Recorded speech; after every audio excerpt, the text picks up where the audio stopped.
있고요. 꽃을 꺾어 가지고 오면서 들뜬 그 기분과 감정을 노래하는 그런 시들도 있어요. 동서양 시에 그런 시들이 많아요.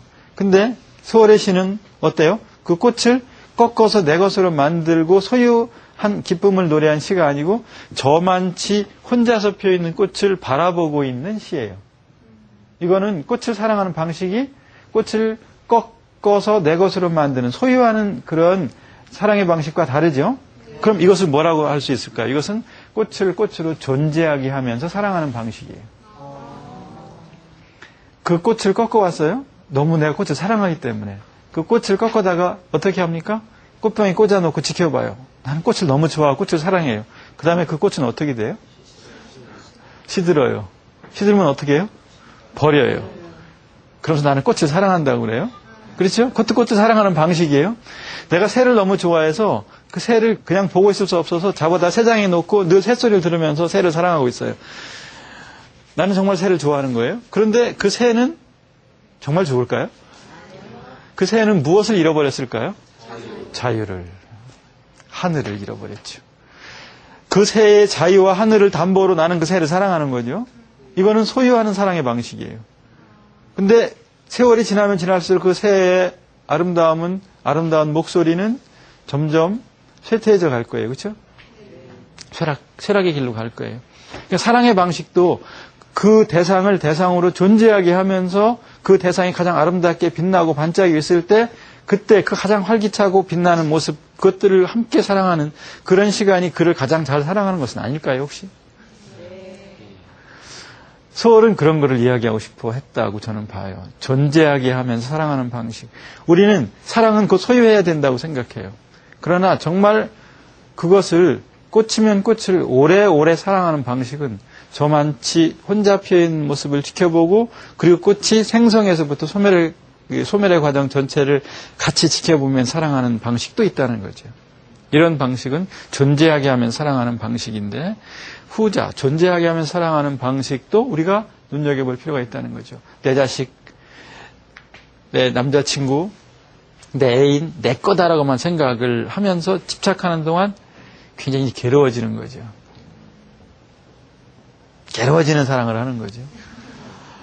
내 자식을 내 거라고, 내 것이라고 생각해요. 너는 내 거야라고, 내가 만들었으니까 내 거야라고 생각해요. 그런데 우리는 우리 아버지 거라고 생각해요? 저는 아버지 거야. 이렇게 생각하는 사람이 있어요? 자식은 내 거라고 생각하면서 나는 우리 아버지 거야. 이렇게 생각 안 하는 경우가 더 많지요. 나는 누구 거라고 생각해요? 나는 내 거라고 생각해요. 그렇죠? 물론 종교적인 관점에서 보면 좀 다르게 볼 수 있지만 보통 사람들은 나는 내 거라고 생각해요. 나는 내 남편 거야. 이렇게 생각 안 해요? 나는 내 삶, 내 운명, 내 목숨의 주인이라고 생각해요.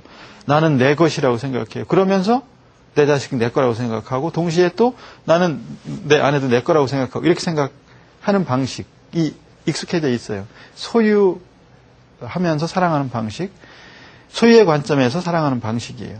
그러나 잘 생각해 보면은 존재하게 하면서 사랑하는 방식이 더 넓은 사랑은 아닌가 하는 생각을 하게 되는 거죠. 물론 가장 소중한 사람들이에요. 내 아내, 내 남편, 내 자식, 내 부모. 가장 소중한 사람이 아니다. 그건 남이다, 타인이다라고 말하는 건 아니에요.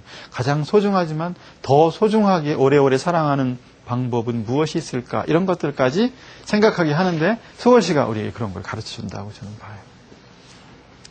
시 한 편이 많은 깊은 생각들을 갖고 있는 거라는 생각을 하시게 되죠. 네. 제가 어떤 수련회장에 간 적이 있어요. 그 수련회장에 같이 온 교수님이 아이를 데리고 왔어요. 아직 초등학교도 안 들어간 그런 아이였는데요. 그 수련회장 옆에 금강물이 쫙 굽이쳐 내려가고 있었어요. 아주 큰 물이 막 아주 아주 그냥 힘차게 휘몰아치는 그런 강가였는데요. 막 마당을 뛰어다니면서 놀다가 강물을 바라보다가 그 아이가 막 달려왔어요. 달려와서 아저씨 맑은 물하고 흐린 물하고 싸우면 어떤 게 이겨요? 이렇게 묻는 거예요.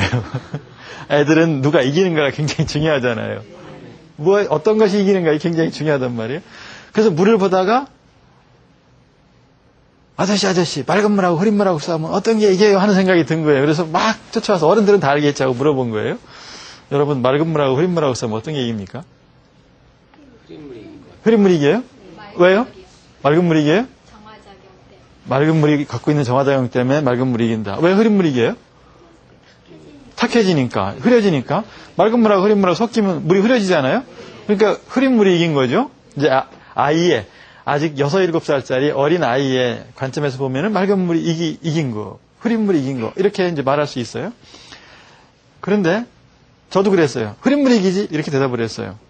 그랬더니 왜 흐린 물이 이겨요? 이렇게 다시 묻는 거예요. 그래서 아니 맑은 물하고 흐린 물하고 섞이면 흐려지잖아. 그러니까 흐린 물이 이긴 거지. 이랬어요. 그러니까 애가 이러더니 갔어요. 막 돌아다니고 놀다가 또 막 달려와서 아저씨 그런데 맑은 물이 이기는 방법은 없어요? 이렇게 또 묻는 거예요. 맑은 물이 이기는 방법은 없어요? 여러분 맑은 물이 이기는 방법은 뭐예요? 정화시키는 거? 흐린 것을 맑은 물이 정화시키는 거? 또 계속 흐르는 거? 그렇죠? 또요.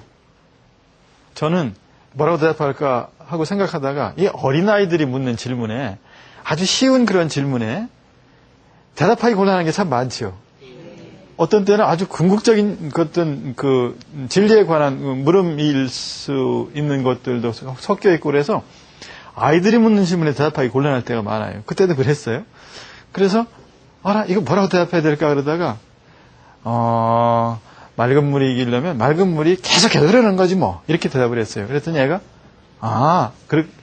이러더니 이제 수긍이 되는지 그냥 가서 다시 놀았어요. 그런데 이 아이한테 지금 다 큰 아이한테 너 옛날에 참 기가 막힌 질문 네가 했었다라고 말을 하면 전혀 기억도 못할 거예요. 애들이 그냥 던진 질문이었기 때문에 지금 기억도 못할 거예요. 그런데 저는 그날 그 아이의 질문을 듣고 어떻게 대답할까 하고 끙끙거리다 대답을 하고 뭐 이러는 과정을 겪고 난 뒤에 무슨 생각이 들었냐면 오늘 수련회 다 했다. 더 안 배워도 된다 하는 생각이 드는 거예요.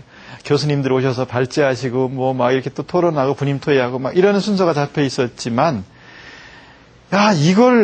이걸 아이하고 묻고 대답했던 이걸 알았으니 오늘 더 안 배워도 된다 이런 생각이 드는 거예요. 멀리 가는 물이라는 시를 쓸 때 심정도 그와 같은 것이었어요. 제가 한번 읽어볼게요. 멀리 가는 물. 어떤 강물이든 처음엔 맑은 마음, 가벼운 걸음으로 산골짝을 나선다. 사람 사는 세상을 향해 가는 물줄기는 그러나 세상 속을 지나면서 흐린 손으로 옆에 서는 물과도 만나야 한다. 이미 더럽혀진 물이나 썩을 대로 썩은 물과도 만나야 한다. 이 세상 그런 물과 만나며 그만 거기 멈추어 버리는 물은 얼마나 많은가. 제 몸도 버리고 마음도 삭은 채